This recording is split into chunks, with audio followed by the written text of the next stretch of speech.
కాంగ్రెస్ ప్రభుత్వం పట్ల రాష్ట్రంలో ప్రజలు చాలా వ్యతిరేకత చూపెడతా ఉన్నారు. ఇక స్థానిక ఎన్నికలు మొదలైతే కానీ అర్థం కాదు.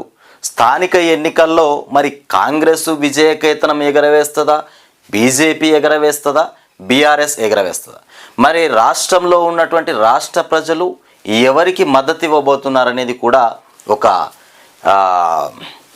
సెన్సేషనల్ అయినటువంటి విషయమే. ఎందుకంటే స్థానిక ఎన్నికలను బట్టే రేపు భవిష్యత్తు కూడా పార్టీలకు తెలవబోతుంది. మరి ఏ పార్టీ రేపు అధికారంలోకి రాబోతుంది అనేది కూడా ఇప్పుడు జరిగేటువంటి స్థానిక ఎన్నికలపైనే ఫోకస్ కూడా పెట్టినాయి మొత్తానికి. ఇకపోతే బీఆర్ఎస్దే అధికారం అంటూ మొత్తానికి అయితే కేసీఆర్ చెప్తా ఉన్నటువంటి అంశం. అటు బీజేపీ వాళ్ళు మళ్ళీ మేమే వస్తాం అధికారంలో కానీ బీజేపీ వాళ్ళు చెప్పుకుంటా ఉన్నారు. ఇకపోతే రేవంత్ రెడ్డి ఇంకా కలలు గంటా ఉన్నాడు, పగటి కలలు, మళ్ళా కూడా అధికారంలోకి వస్తామని ఆయన కలలు అయినా ఉన్నాయి.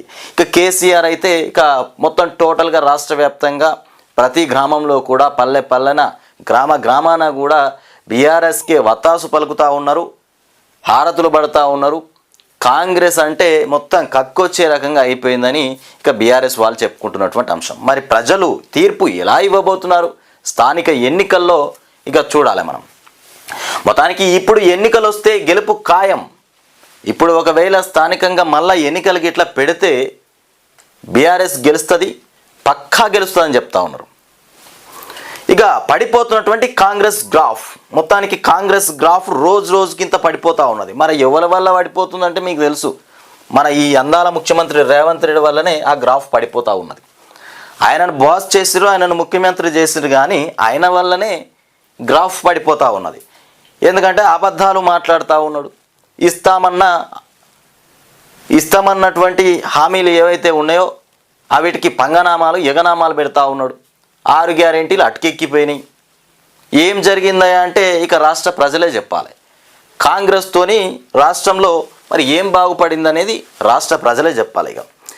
ఇక 62 స్థానాల్లో బీఆర్ఎస్ గెలుపు ఖాయమని చెప్తున్నటువంటి అంశం. ఇక 40 స్థానాలకే కాంగ్రెస్ పరిమితం కాబోతుంది. ఇక బీజేపీ 11, ఎంఐఎం 5, ఎంబీటీ 1 స్థానం.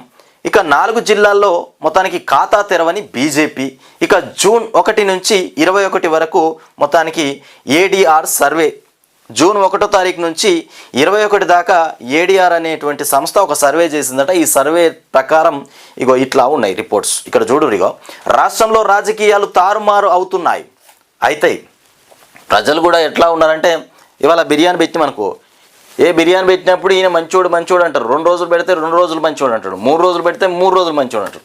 ఎల్లుండి కారం బువ్వ పెట్టినామనుకో వాడు లంగా, ఇంకోటి పెడితే వాడు మంచోడు. ఇక ఇట్లనే జనాలు కూడా అట్లనే తయారైపోయారు. ఇప్పుడు కాంగ్రెస్ మీద విరక్తి పుట్టింది, మళ్ళీ బీఆర్ఎస్ కావాలనుకుంటారు. అంటే జనాల నాడి అంటే రేవంత్ రెడ్డి ఏం సక్కంగా ఏం చేస్తలేడు. రేవంత్ రెడ్డి సక్కంగా చేసి ఉంటే ఈ పబ్లిక్, ఈ జనాలు కూడా, రాష్ట్ర ప్రజలు కూడా బీఆర్ఎస్ వైపు తిరగకపోయే వాళ్ళు. మొత్తానికి రేవంత్ రెడ్డి నిరంకుశ పాలన వల్ల మొత్తానికి సంఖ్యలేసి పాలిస్తూ ఉన్నాడు రాష్ట్ర ప్రజల్ని. ఈ పాలన వల్ల సహించలేనటువంటి రాష్ట్ర ప్రజలు మళ్ళీ కేసీఆరే కావాలి, మళ్ళీ బీఆర్ఎస్ఏ కావాలి అని కోరుకుంటారు. అది రేవంత్ రెడ్డి ఇప్పుడు రేవంత్ రెడ్డిని ఏదో ప్రత్యేకంగా మాకు ముఖ్యమంత్రి కాంగ్రెస్ పార్టీయే తెలంగాణ రాష్ట్రంలో అధికారంలోకి రావాలని రాష్ట్ర ప్రజలు అనుకోలే. అందులో ముఖ్యంగా రేవంత్ రెడ్డి ముఖ్యమంత్రి అవుతాడని కూడా ఎవరు ఊహించలే, ఆయన కూడా ఊహించలే. అనుకోని పరిణామాల వల్లనే ఇలా కాంగ్రెస్ అధికారంలోకి వచ్చింది.